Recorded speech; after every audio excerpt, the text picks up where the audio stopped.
एक बहुत कॉमन प्रश्न है कि डायबिटीज़ कैसे हमारे शरीर के अंगों पर प्रभाव डालता है। तो साथियों, डायबिटीज़ एक ऐसी बीमारी है जिसमें ब्लड में आपके शुगर का लेवल ज़्यादा है और जहाँ जहाँ पर ब्लड आपके पहुँचता है वो प्रभावित करता है। लगभग हर अंग को आप करें, शरीर के हर अंग को डायबिटीज़ प्रभावित करती है। हम स्टार्ट करें ब्रेन से, तो ब्रेन के अंदर जो लकवा होता है या पैरालिसिस होता है, उसकी संभावना डायबिटीज़ के रोगियों में बहुत बढ़ जाती है। इसी प्रकार से जो आपकी आईज़ हैं उसके अंदर डायबिटीज़ में कैटरेक्ट की संभावना बढ़ जाती है। आपकी जो आँखों का लेंसेज हैं वो बार बार चेंज आपको करवाने पड़ते हैं। इसी प्रकार से आँखों के अंदर जो रेटिना होती है उसके अंदर जा कर के ये रेटाइनोपैथी डायबिटीज़ वाले पेशेंट में देखने को मिलती है। इसी प्रकार से हार्ट वाले पेशेंट को हार्ट अटैक की संभावना देखने को मिलती है। डायबिटीज़ वाले रोगियों में हृदयाघात की संभावना अधिक होती है। जो आपका लीवर है उसमें कहीं फैटी होने की संभावना बढ़ जाती है, लीवर के सिरोसिस होने की संभावना बढ़ जाती है। इसी प्रकार से जो आपकी किडनीज़ हैं जो डायबिटीज़ में, वो भी धीरे धीरे ख़राब होने लग जाती है। खास करके अगर आपकी ब्लड शुगर कंट्रोल नहीं है, आपके हाथ पैरों की जो नर्व्स हैं उनकी भी डिजीज़ यानी कि न्यूरोपैथी होने लग जाती है और पेशेंट को झंझनाहट, सुन्नपन, इस तरह की चीज़ें देखने को मिलती है।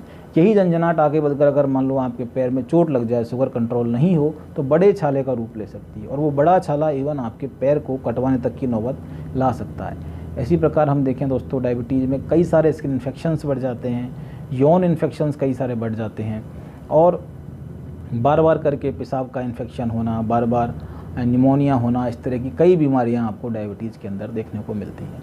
लेकिन ये जो जितने भी कॉम्प्लिकेशंस हैं इनकी रेट बहुत ज़्यादा हो जाती है अगर हम डाइट का ध्यान ना रखें, अगर हम एक्सरसाइज प्रॉपरली ना करें, अगर हम दवाइयाँ टाइम से ना लें। अगर ब्लड का ग्लूकोज का लेवल कंट्रोल रहे तो आराम से पेशेंट अपने जीवन को निकाल सकता है।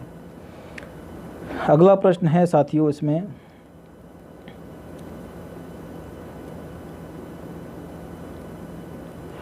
डायबिटीज़ में योग का क्या प्रभाव पड़ता है। योग एक अच्छे आइसोटोनिक एक्सरसाइज हैं जो आपके शरीर के अंदर कहीं ना कहीं आपके तनाव को कम करती है और कहीं ना कहीं आपके कैलोरी एक्सपेंडिचर को सामान्य करने का प्रयास करती है। तो विभिन्न प्रकार के योग आसन जो बताए गए हैं आपके आयुर्वेद में, उन सब का प्रयोग भी डायबिटीज़ वाला रोगी कर सकता है। अब दोस्तों बात आती है, बहुत से पेशेंट हमसे पूछते हैं कि डायबिटीज़ में किस तरह की एक्सरसाइज करनी चाहिए। तो यहाँ पर बहुत स्पष्ट आपकी गाइडलाइंस हैं। ऐसा बताया जाता है कि डायबिटीज़ वाले रोगियों को एरोबिक एक्सरसाइज जैसे कि आपकी साइकिलिंग है, जॉगिंग है, स्विमिंग है या फिर आउटडोर गेम्स है लाइक बैडमिंटन है या फिर रनिंग है, इस तरह के गेम्स उसको ज़्यादा से ज़्यादा, या फिर फुटबॉल है, इस तरह के गेम्स ज़्यादा से ज़्यादा खेलने चाहिए और एक दिन में कम से कम आधा घंटा ऐसा गेम खेलना चाहिए और सप्ताह में मिनिमम 5 डेज यानी कि एक सप्ताह में कम से कम 150 मिनट ऐसे व्यक्ति को एक्सरसाइज करनी चाहिए। डायबिटीज़ को अपर लिमिट डिस्क्राइब नहीं है, ज़्यादा आप और ज़्यादा कर सकते हैं। ज़्यादा एक्सरसाइज से हो सकता है आपकी दवाइयों की मात्रा कम हो जाए, आपके शरीर में कॉम्प्लिकेशन की संभावना कम हो जाए।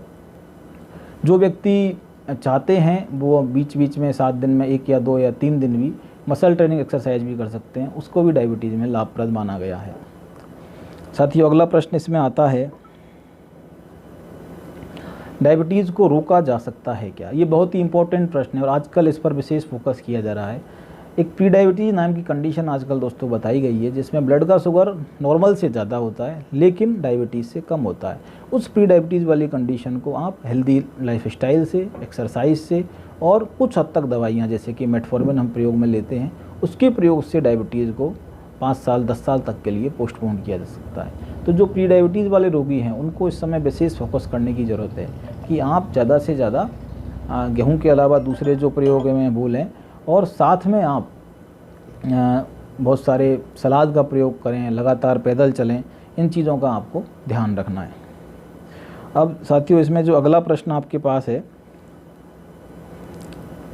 हाँ ये बहुत इम्पोर्टेंट है कि अगर मान लो ब्लड में ग्लूकोज का लेवल कम आ जाता है तो क्या लक्षण आते हैं और ऐसे में हमको क्या प्रयास करने चाहिए। तो दोस्तों इसमें जो आपके ब्लड के ग्लूकोज का लेवल कम होने की स्थिति में पेशेंट को घबराहट होने लगती है, बेचैनी होने लगती है, पसीने आने लगते हैं और कहीं ना कहीं उसके कंसंट्रेशन में कमी देखने को मिलती है। और अगर इस तरह की अवस्था बनी रहे तो हाथ पैरों में कंपन होने लग जाते हैं। साथ में उसे पेशेंट को धीरे धीरे अचेतन्य अवस्था की तरफ चले जाता है और अगर उसकी ब्लड शुगर ग्लूकोज लेवल अगर बढ़ा नहीं, अगर उसको टाइम पर इलाज नहीं दिया गया तो कई बार परमानेंट ब्रेन डैमेज भी देखने को मिल सकता है। सामान्यतः जो हाइपोग्लाइसीमिया होता है वो ऐसे रोगियों में होता है जो या तो दवाई अधिक ले लें या फिर जिनके अंदर किडनी की डिजीज डेवलप होना शुरू हो गई हो। या जो गलती से डबल दूसरी दवाई ले लें, जिसको डायबिटीज़ की दवाई को कुछ और समझ के ले लें। ऐसे रोगी जब भी अगर आते हैं, अगर आपके आसपास किसी को ऐसा होता है, तो उसको जो भी आसपास मीठा पदार्थ है आपके, चाहे चीनी है या फिर कोई और मीठा जूस उपलब्ध है, मीठा बिस्किट उपलब्ध है, ऐसी चीज़ आप उनके मुंह में रख दें जिससे उनको थोड़ा सा शुगर का लेवल बढ़ जाए, और तुरंत नज़दीकी जो भी इमरजेंसी है आपके आसपास अस्पताल है उसमें संपर्क करें और डॉक्टर से ये इस चीज़ के बारे में कंसल्ट करें कि उसका ब्लड का ग्लूकोज लेवल क्यों कम हुआ, क्या दवाइयों को बदले जाने की ज़रूरत है, या कोई फिर ऐसी बीमारी डेवलप हो रही है या किडनी डिजीज़ डेवलप हो रही है जिससे ब्लड के अंदर दवाइयों की मात्रा की आवश्यकता कम पड़ रही है। तो उन चीज़ों का हमको विशेष ध्यान रखना है। अगला आता है दोस्तों कि डायबिटीज़ के अंदर अल्कोहल और स्मोकिंग का क्या प्रभाव होता है। यह देखा गया है साथियों कि स्मोकिंग एवं जो अल्कोहल है डायबिटीज़ में कई गुना नुकसानदायक साबित होते हैं। यानी कि बिना डायबिटीज़ वाले मरीज़ को अगर डायबिटीज़ वाले रोगी के साथ कंपेयर किया जाए तो अल्कोहल और स्मोकिंग का खतरा कई गुना बढ़ जाता है। कई प्रकार के कैंसर्स, हार्ट अटैक और कई प्रकार की किडनी डिजीज़ और भी कई प्रकार की वेस्कुलर डिजीज़, यानी कि जिसके अंतर्गत आपकी धमनियों के अंतर्गत क्लॉट जम जाता है कोलेस्ट्रॉल का, ऐसी सभी बीमारियां ऐसे रोगियों में बढ़ जाती है। तो खास करके जिन व्यक्तियों को डायबिटीज़ है उनको इस चीज़ से विशेष परहेज़ करना चाहिए कि वो बिल्कुल भी अल्कोहल का प्रयोग ना करें, बिल्कुल भी स्मोकिंग का प्रयोग ना करें। साथियों एक और इम्पोर्टेंट टॉपिक यहाँ पर आता है कि फुट केयर, डायबिटीज़ में पैरों की देखभाल कैसे करें। जैसा मैंने पहले आपको बताया कि डायबिटीज़ में पैरों में छाले होने की संभावना बढ़ जाती है। कारण क्या है कि न्यूरोपैथी होने से कई बार पेन का आपको पता नहीं चलता, दर्द का पता नहीं चलता, तो आपका पैर कई बार किसी दर्द वाली चीज़ पर, कांटे पर या किसी ऐसी जगह पर ट्रॉमा उसके होने की संभावना रहती है। ट्रॉमा होने के बाद डायबिटीज़ में घाव के भरने की क्षमता शरीर की कम हो जाती है। ऐसी दोनों स्थितियों के बनने से डायबिटीज़ में जो अल्सर बनता है बड़ी मुश्किल से भरता है। तो ऐसे में डायबिटीज रोगियों को विशेष ध्यान रखना चाहिए कि उसके अंदर कोई फुट अल्सर डेवलप ना हो। ऐसे में क्या करना है, जिन रोगियों को डायबिटीज़ है और ख़ास करके जिनको लंबे समय से डायबिटीज़ है, जिनको 15 साल 20 साल हो गया है, वो नियमित रूप से अपने पैरों की देखभाल करें। अपने जो नाखूनों के आसपास का एरिया है उसको गर्म कॉटन के पानी वाले में, गर्म पानी में कॉटन डुबोकर उसको साफ़ करें और पैरों को साफ़ सुथरा रखें। खुली चप्पल के बजाय आप जूते पहनने का प्रयास करें और कोई भी इन्फेक्शन होता है तो उसको डॉक्टर की सलाह से जल्दी से, उसमें अगर एंटीबायोटिक की या किसी और चीज़ की ज़रूरत है तो उसके लिए संपर्क करें। अगला प्रश्न साथियों जो इसमें आता है,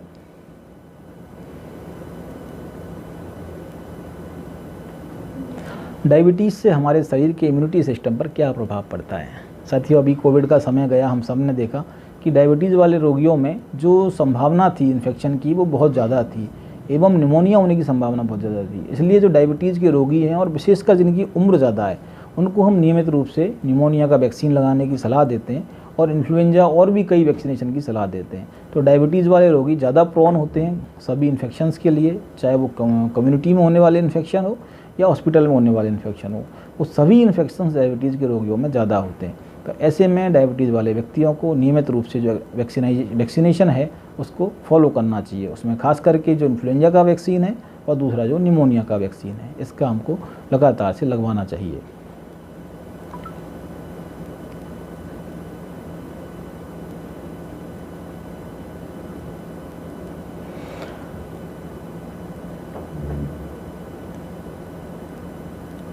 एक और चीज़ दोस्तों, डायबिटीज़ में लोग पूछते हैं क्या इंसुलिन को जल्दी शुरू करना शरीर के लिए नुकसानदायक है। जी नहीं दोस्तों, ऐसा बिल्कुल भी नहीं है।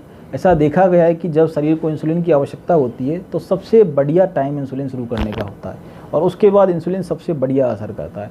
आजकल जो इंसुलिन के पेन उपलब्ध हैं या इंसुलिन की जो सिरिंज है, बहुत ही अच्छी और पतली सिरिंज उपलब्ध हैं, कम मोटाई वाली, उनसे बिल्कुल भी दर्द नहीं होता है। इंसुलिन को आप शरीर में कहीं भी लगा सकते हैं, खास करके जो वाइड सरफेस एरिया है, जैसे कि मैं आपको बता रहा हूँ ये हमारा अम्बिलिकस के पास वाला एरिया है, यहाँ पर इंसुलिन को लगा सकते हैं। इसी प्रकार से आपके आर्म पर या आपके यहाँ पर फोरआर्म पर या फिर आपके थाइज के भी आप उसको स्किन के नीचे लगा सकते हैं। उसको आप आजकल जो पेन आते हैं वो छोटी डल आती हैं तो उसको 90 डिग्री पर रखकर इस तरीके से आप लगा सकते हैं। इसी प्रकार से हम अगले प्रश्न की बात करें दोस्तों, तो इसमें इंसुलिन के रखरखाव संबंधी अगला प्रश्न आता है। तो सामान्यतः इंसुलिन अगर आपके घर में फ्रिज उपलब्ध है, आप फ्रिज में रख सकते हैं। फ्रीजर में ना रखें, फ्रिज में रख लें। अगर फ्रिज उपलब्ध नहीं है कहीं पर गांव की अवस्था में, तो कोरे मटके में ठंडे पानी के अंदर उसको एक पॉलीथीन डाल के रखा जा सकता है। आजकल जो इंसुलिन है उनको आप 1-2 दिन बाहर रूम टेम्परेचर पर भी रख सकते हैं, बाहर जाते समय ले भी जा सकते हैं। डायबिटीज़ वाला रोगी इस तरह से इंसुलिन का अपनी डोजिंग कैलकुलेट कर सकता है समय के साथ। वो आप उसको अंदाज़ा हो जाता है कि मैं इतना खाना खाने वाला हूँ, खाना कम करने वाला हूँ, तो मैं इंसुलिन कम मात्रा में लगाऊँ। ऐसे में वो उसको एडजस्ट कर सकता है। आखिरी प्रश्न एक दो और हैं दोस्तों, इनके बारे में हम बात कर लेते हैं।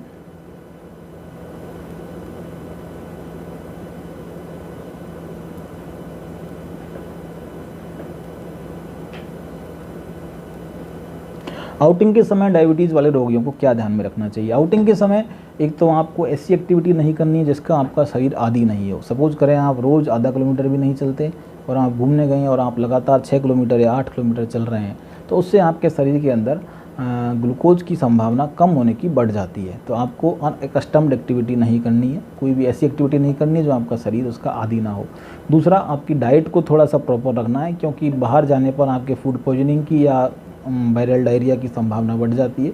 तो कंपैरेटिवली स्वच्छ और हाइजीनिक खाना आपको प्रयोग में लेना है। दवाइयाँ अपनी साथ लेके जाएं, हो सके तो कुछ कॉमन दवाइयाँ जिनकी ज़रूरत पड़ती है वो साथ में रखें। एक और प्रश्न आता है कि डायबिटीज़ वाले रोगी में हार्ट अटैक में क्या भिन्न है नॉर्मल रोगियों से?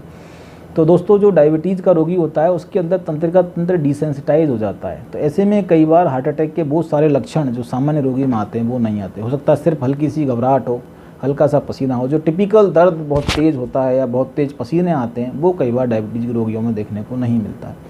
और चूंकि डायबिटीज़ में संभावना अधिक रहती है हार्ट अटैक की, तो इसके लिए हमको विशेष ध्यान रखने की ज़रूरत है।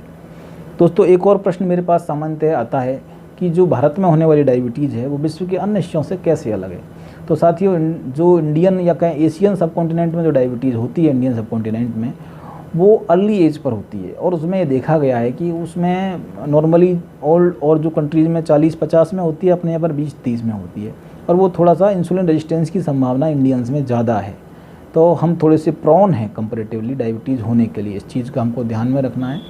तो दोस्तों, नटसेल में अगर हम बात करें, जो हमने ये बीट द डायबिटीज़ की सीरीज़ चलाई थी, तो इसमें मेनली 3 चीज़ें हैं जिनका हमको ध्यान रखना है। नंबर 1 डाइट, जैसा आपको हमने बताया। नंबर 2 एक्सरसाइज और नंबर 3 रेगुलर मेडिसिन। इन 3 चीज़ों का प्रॉपरली अगर ध्यान रखें तो डायबिटीज़ वाला रोगी आसानी से अपनी ज़िंदगी निकाल सकता है। साथियों, आपको हमारा ये कैसा लगा वीडियो? हम प्रयास किया आप तक चीज़ें पहुंचाने का। इस बारे में अपने कमेंट मुझे ज़रूर लिख कर भेजें, मैं प्रयास करूँगा उनका जवाब देने का। और इसको चैनल अगर आपको पसंद आया है इस तरह की वीडियो तो शेयर करें, सब्सक्राइब करें और मदद करें हमारी आगे बढ़ने के लिए। Thank you.